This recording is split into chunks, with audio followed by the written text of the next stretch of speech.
दुश्मन को अपनी जान कहते हैं, हम अपनी जान के दुश्मन को अपनी जान कहते हैं। मोहब्बत की इस मिट्टी को हिंदुस्तान कहते हैं। जो दुनिया में सुनाई दे उसे कहते हैं खामोशी, जो आंखों में दिखाई दे उसे तूफान कहते हैं। जो दीवार में सुराख है साहब, जो दीवार में सुराख है, चाइना अमेरिका पाकिस्तान साजिशों का हिस्सा है, मगर हम इसे अपने घर का रोशनदान कहते हैं, अपने घर का रोशनदान कहते हैं।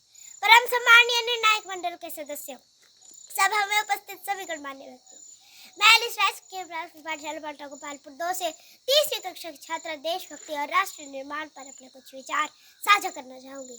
आजादी का असली मतलब वही समझ सकता है जिसने कभी गुलामी की हो। हम सौभाग्यशाली, हमने स्वतंत्र भारत में जन्म लिया। यूं तो आजादी की लौ 1857 में ही जल चुकी थी, जो मशाल बनकर 1947 में हमारे देश को आजाद करे। प्राचीन, मध्यकालीन और वर्तमान भारत के उदाहरणों से स्पष्ट करना चाहूंगी कि जब हम फिरंगियों के फेरे में फंस गए थे तो रंग दे बसंती चोला की एक आवाज पर टोलों के टोले उमड़ाया करते थे और उनके वंदे मातरम के नारों से खून में आने वाला 5-5 डिग्री का तूफान अंग्रेजी शासकों की जड़ों में तूफान ला देता था। लोग मर जाते थे, मिट जाते थे, फांसी चढ़ जाते थे, क्योंकि ये उस दौर की देशभक्ति की कसौटी थी। इसके बाद 62, 65 और 71 के युद्धों में अपना सुहाग गवा देने वाली औरत जब घर के हालात ये हो जाया करते थे कि प्यार भी भरपूर गया, मांग का सिंदूर गया, नन्हे नौनिहालों की लंगोटियां चली गई, छोटी छोटी बेटियों की चोटियां चली गई, बाप की कमाई गई, भाई की पढ़ाई गई, ऐसा एक विस्फोट हुआ पता ही चला नहीं, पूरे जिस्म की कई कई बोटियां चली गई और आपके लिए तो एक आदमी मरा है साहब, किंतु मेरे घर की तो रोटियां चली गई, मेरे घर की तो रोटियां चली गई। वाले हालात पैदा हो जाने के बावजूद भी एक माँ अपने बेटे को सरहद पर दुश्मनों की धज्जियां उड़ाने के लिए भेज देती थी और उसे पत्र लिखवा करके भेजा करती थी कि अम्मा ने कुछ लिखा है बड़े ही चाव से, पुत्र मेरे ना घबरा जाना, 1 इंच भी पीछे ना हटना, चाहे इंच कट जाना, चाहे इंच कट जाना। इस तरह पूरा परिवार अपनी देशभक्ति साबित कर रहा होता था। तब देश बलिदान मांगता था, तब देश लड़ जाने को कहता था, तब देश मर जाने को, मिट जाने को, फांसी चढ़ जाने को कहता था। किंतु आज देश लड़ जाने को नहीं कहता, आज देश मर जाने को, मिट जाने को, फांसी चढ़ जाने को नहीं कहता, बल्कि मेरे विचारों में अगर कोई व्यक्ति अपना काम पूरी ईमानदारी, पूरी मेहनत और पूरी लगन के साथ करे तो वही सबसे बड़ा देशभक्त है।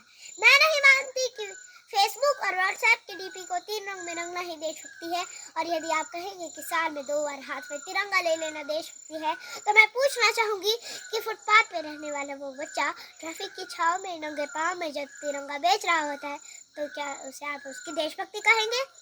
नहीं, उसकी देशभक्ति नहीं, उसके पेट के भूख की शक्ति है जो उसे ऐसा करने पर मजबूर कर रही है, क्योंकि ना मस्जिद को जानते हैं न शिवालों को जानते हैं, ना मस्जिद को जानते हैं न शिवालों को जानते हैं। जो पेट के भूखे होते हैं ना, वो सिर्फ भोजन के लिए वालों को जानते हैं, सिर्फ भोजन के लिए वालों को जानते हैं। अपने परिवार, अपने समाज और अपने देश के प्रति समर्पण का भाव है देशभक्ति, और देशद्रोही के जीवन में आने वाला तूफान है हमारी सच्ची देशभक्ति, ताकि हर देशद्रोही यह समझ सके कि अगर तू परिंदा है तो ये आसमान तेरा है, अगर तू दरिंदा है तो ये शमशान तेरा है, भाईचारे से रहना है तो रह इस जमीन पर, वरना एक कब्र भी तेरी है और एक कब्रिस्तान तेरा है और एक कब्रिस्तान तेरा है। लेकिन एक देशद्रोही से ज्यादा देशभक्ति तब आहत होती है जब एक बेटा अपने बूढ़े माँ बाप को वृद्धाश्रम की चौखट पर छोड़ आता है। करावती है वो देशभक्ति जब हम मुसीबत में फंसे लोगों की जान बचाने से ज्यादा हम सेल्फी लेकर अपने लाइक्स बढ़ाने में लगे रहते हैं। आज के इस दौर में वो युवा जिनके ऊपर जिम्मेदारी से अपने परिवार, अपने समाज और अपने राष्ट्र की आशाओं को बांधे रखने की, वही युवा अब 4x4 इंच की छोटी सी स्क्रीन पर अपनी कोमल उंगलियों के घर्षण मात्र से अपनी भावनाओं की इमोजी भेज रहा है। 4 बोतल बोर्ड का काम मेरा रोजगार भारत का भविष्य तबाह कर रखा है। हमने एक ऐसे समाज में जीते हैं जहाँ लड़कों से बात करता देख जो भाई हड़काते हैं, लड़कों से बात करता देख जो भाई हड़काते हैं, वही भाई अपनी गर्लफ्रेंड के किस्से घर में हंस कर सुनाते हैं। और मैं बता दूं महिला सुरक्षा के मामले में आज भी हम बहुत पीछे नजर आते हैं। हमने एक ऐसे समाज में जीते हैं जहाँ पत्थर की मूरत को लगते हैं 56 भोग और भूखे नंगे तड़पते सो जाते हैं लोग, भूखे नंगे तड़पते सो जाते हैं लोग। मजदूर को मजदूर समझिए, मजबूर नहीं। गरीब को काम दीजिए, दान नहीं। और अगर दान देने के इच्छुक है तो जीते जी रक्तदान दीजिए और मरने के बाद अंगदान देकर किसी मरते हुए का जीवन दान दीजिए। यही सच्ची देशभक्ति और यही सच्चा राष्ट्र प्रेम है। न सरकार मेरी है न रब मेरा है, न सरकार मेरी है न रब मेरा है, और न ही ये बड़ा सा नाम मेरा है। बस इतनी सी बात का गुरूर है मुझे कि मैं भारत की हूँ और ये भारत मेरा है और ये भारत मेरा है। परंतु एक वैचारिक बीमारी मुझे अपने समाज में नजर आती है। कहा जाता है कि हम दुनिया के सबसे बड़े लोकतंत्र हैं, जहाँ हिंदू पैदा होते हैं, मुस्लिम से ईसाई भी पैदा होते हैं, लेकिन बदकिस्मती है इंसान पैदा नहीं होते। और मेरे विचारों में न हिंदू की जरूरत है न मुसलमान की जरूरत है। राष्ट्र निर्माण के लिए तो केवल एक अच्छे इंसान की जरूरत है, एक अच्छे इंसान की जरूरत है। जरा सोच कर देखिए, ये पेड़ पौधे शाखाएं भी परेशान हो जाए अगर परिंदे भी हिंदू और मुसलमान हो जाएं। एक शैक्षणिक बीमारी भी मुझे अपने समाज में नजर आती है, और बड़े आश्चर्य की बात है कि जिस देश ने पूरी दुनिया को तक्षशिला और नालंदा देकर के विश्वविद्यालय शिक्षा की बुनियाद रखी, आज विश्व के 100 सर्वश्रेष्ठ विश्वविद्यालयों में हमारा एक भी विश्वविद्यालय खड़ा नहीं हो पाता है। जहाँ एक और हमारे पास IIT, IIM और NIT जैसे शिक्षा संस्थान है, वहीं दूसरी ओर इस देश के गरीबों को बेरोजगारी की जमात में खड़ा करने के लिए उनके हाथ में सर्व शिक्षा अभियान का झुंझुना पकड़ा दिया जाता है। और इस शैक्षणिक बीमारी का केवल एक कारण वो ये कि हमारे देश की शिक्षा नीति केवल 2 तरह के लोगों के लिए बनती है, एक वो जो विद्वान है, दूसरे वो जो धनवान है। इसी तरह की कई गजब की बीमारी है, और इन बीमारियों की जो जड़ है ना, वो हमारा अंधविश्वास। और मेरे विचारों में जब तक इस देश का युवा अपनी सफलता के लिए मंदिरों में जाकर नारियल फोड़ कर भगवान को रिश्वत लगाता रहेगा, हमारे समाज का शिक्षित वर्ग ही बिल्ली की रास्ता काटने पर खड़े हो जाना, अपने धर्म अपनी जाति को ऊंचा मानकर दूसरों के धर्म की अवहेलना करता रहेगा, तब तक ना तो इस देश से अंधविश्वास खत्म होगा और ना ही हमारा राष्ट्र निर्माण संभव होगा।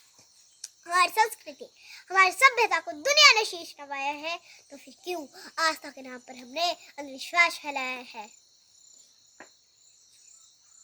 हमारा राष्ट्र निर्माण तब संभव होगा जब इस देश में महिलाओं की पूजा नहीं, इज्जत की जाएगी। राष्ट्र निर्माण तब संभव होगा जब हम जातिगत आरक्षण पर नहीं बल्कि सामाजिक सशक्तिकरण पर बात करेंगे। राष्ट्र निर्माण तब संभव होगा जब स्वच्छता अभियान में केवल सरकार नहीं बल्कि सड़क पर चलने वाला हर एक नागरिक हाथ उठाएगा, स्वच्छ भारत स्वस्थ भारत को दिल से अपनाएगा। असल मायने में हमारा राष्ट्र निर्माण तब संभव होगा जब एक गरीब बच्चा मध्याह्न भोजन के लिए नहीं बल्कि ज्ञानार्जन के लिए सरकारी स्कूल की चौक पर कदम रखेगा। मेरे विचारों में हमारा राष्ट्र निर्माण तब संभव होगा जब मैं, आप, हम सब मिलकर प्रयास करेंगे, क्योंकि हमारे देश की जिम्मेदारी नहीं है हमें आगे ले जाने की, हमारी जिम्मेदारी है अपने देश को आगे ले जाने की, अपने राष्ट्र को आगे ले जाने की, अपने वतन को आगे ले जाने की। बड़ी बड़ी बातें नहीं, छोटी छोटी कोशिशें करनी होगी, क्योंकि ठोकरें हमें पहाड़ों से नहीं पत्थरों से लगा करती है। I being an Indian, I being a student, I being a simple daughter of this motherland, really proud to be an Indian। और मैं सैल्यूट करना चाहूँगी दिन रात हमारी रक्षा के लिए इस देश के पुलिस प्रशासन और किसान को, जो अपना काम पूरी ईमानदारी, पूरी मेहनत और पूरी लगन के साथ करते हैं, जिनके बिना राष्ट्र निर्माण की कल्पना करना भी असंभव सा लगता है। और अंत में मैं बस यही कहना चाहूँगी, मेरा हिंदुस्तान महान था, महान है, महान रहेगा। मेरा हिंदुस्तान महान था, महान है, महान रहेगा। होगा हौसला सबके दिलों में बुलंद, तो एक दिन पाकिस्तान भी जय हिंद कहेगा। पाकिस्तान ही क्यों, सारा जहां जय हिंद कहेगा, क्योंकि सारे जहां से अच्छा हिंदुस्तान हमारा। हम बुलबुलें हैं इसकी, ये गुलिस्तान हमारा, ये गुलिस्तान हमारा। जय हिंद, वंदे मातरम।